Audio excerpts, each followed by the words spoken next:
देखने जा रहे हैं परमेश्वर के वचन से। हम देखने जा रहे हैं कि किस प्रकार हमारे जीवन के जितनी बड़ी चुनौतियां होती है जीवन में, उतनी ही बड़ी परमेश्वर का हमारे जीवन से मकसद होता। और बाइबल में हम उन सारे लोगों को देख सकते हैं। और आज मैं पुराने नियम से कुछ नामों को, आपके सब तो नहीं मगर कुछ नामों को आपके सामने रखूंगा और हम मिलकर देखेंगे पुराने नियम से उन लोगों को जो चुनौतीपूर्ण उनका जीवन रहा, मगर परमेश्वर का मकसद भी उनके जीवन में उतना ही अधिक था। अगले संडे हम देखेंगे नए नियम से उन नामों को जिनके जीवन में चुनौतियां जितनी बड़ी थी उतनी बड़ी परमेश्वर की उनके जीवन से योजना थी। और महिलाओं की मीटिंग यहाँ होने वाली है अक्टूबर में, उसमें मैं महिलाओं के बारे में देखूंगा कि जितनी बड़ी चुनौती उन महिलाओं की थी उतनी बड़ी परमेश्वर की योजना थी। तो 3 भाग में ये है, एक पुराना नियम, एक नया नियम और विशेषकर महिलाओं के लिए अलग से। तो आज पुराने नियम से हम कुछ नामों पर ध्यान देंगे और हम अपने जीवन की चुनौतियों को के सामने में उनके जीवन की चुनौतियों को देखेंगे और हम देखेंगे कि कैसे परमेश्वर ने अपने प्रिय लोगों के जीवन में परीक्षाओं की कोई कमी नहीं की, क्योंकि परीक्षा से ही परमेश्वर के संतान बनते हैं।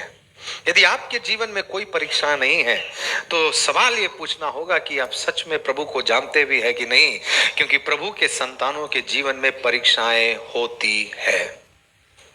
तो इसके ठीक विपरीत मत समझिएगा, जैसे कि बहुत लोग समझते हैं जब जीवन में संकट और मुसीबत और परेशानी और परीक्षाएं आती है तो लोग समझते हैं कि प्रभु ने हमें छोड़ दिया, प्रभु ने हमें त्याग दिया, प्रभु हमारी प्रार्थनाओं को नहीं सुन रहा है, प्रभु कहां चला गया, क्या ये प्रभु जीवित है या नहीं। हम प्रभु की अस्तित्व पर सवाल उठाना शुरू कर देते हैं, जबकि हम ये भूल जाते हैं कि परीक्षाएं एक मसीही जीवन का भाग है। जितना बड़ा परीक्षा, जितनी बड़ी चुनौती, उतना बड़ा प्रभु का हमारे जीवन से उद्देश्य।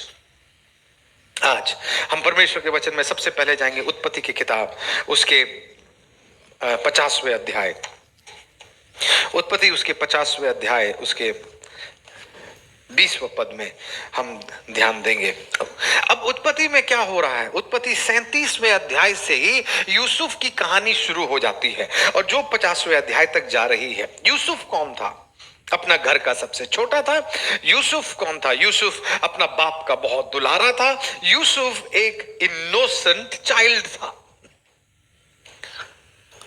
सच बोलता था और कई बार सच बोलने की वजह से लोग उससे पसंद नहीं करते थे। ये दुनिया, ये संसार सच पसंद नहीं करती है। आप जानते हैं झूठ है, फिर भी झूठ बोलता है तो हमें ठीक ही लगता है, मगर सच कड़वा होता है और कई बार हम सच सुनना पसंद नहीं करते। इसलिए हर साल जब हमारे बीच में वोट मांगने के लिए लोग आते हैं और झूठ पर झूठ, झूठ पर झूठ भी बोलते हैं, तो आप क्या बोलते हैं? कोई बात नहीं, कम से कम ठीक तो बोला। हालांकि सब झूठ है, मगर फिर भी हम सच सुनना पसंद नहीं करते हैं। सच से हमें तकलीफ है और सच कई बार चोट पहुंचाती है। और बाइबल में ये जो बालक था यूसुफ, ये सच बोलता था और इसलिए इसके भाई लोग इसे पसंद नहीं करते थे।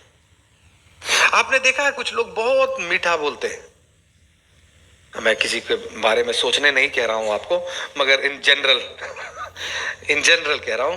कई बार मीठा बोली से हमें लगता है कि कितना अच्छा वो व्यक्ति है, मगर कभी आपने सुना है जब लोग थोड़ा कड़वा बोलते हैं तो आप क्या बोलते हैं? अरे वो सिर्फ बोलता वैसा है, उसका मन बहुत अच्छा है, बोलते हैं ना, सुने ना। ये हर अच्छा मन वाला लोग इतना सीधा क्यों बोलता है? कई बार उनकी बातें इतनी कड़वी क्यों लगती है? क्या उनका मन खराब है?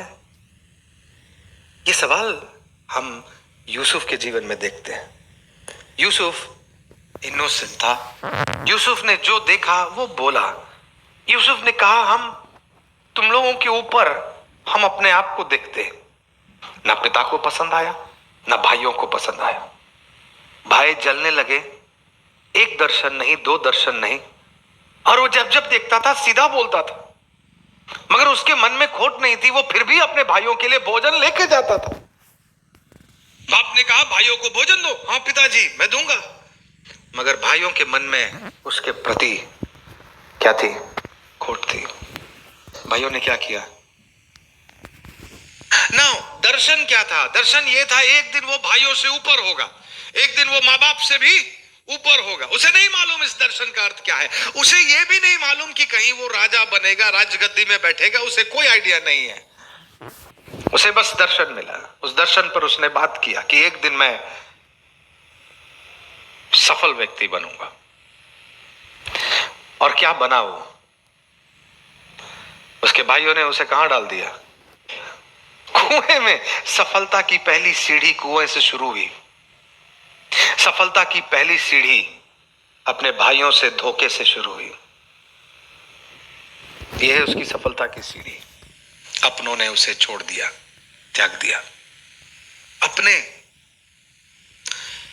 जब अपने हमारे खिलाफ हो जाते हैं तो कैसा लगता? जब अपने अपनों को नहीं समझते हैं तो कैसा लगता? जब माँ बाप, जब परिवार के लोग, जब परिवार के सदस्य आपको नहीं समझते हैं, आपके विचार नहीं समझते हैं, आपके विश्वास को नहीं समझते, तो कैसा लगता? जब अपने ही लोग हमारी हानि का कारण बन जाते हैं तो कैसा लगता? क्या हम उन्हें क्षमा कर पाते हैं? क्या फिर भी हम उनसे प्रेम कर पाते हैं? मुश्किल है। मगर यहां पर एक यूसुफ है जिसके अपने भाइयों ने उसे छोड़ दिया, कुआं में डाल दिया। थोड़ी देर के बाद बोला कुआं में डाल के मिलेगा क्या, इसको बेच देते हैं।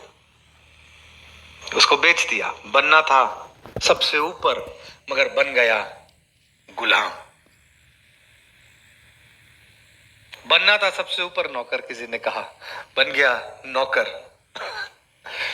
गुलाम, सबसे छोटा, शून्य। कभी कभी प्रभु को अपने मकसद में आपको लेकर जाने के लिए सबसे पहले आपको शून्य से शुरू करना पड़ता है।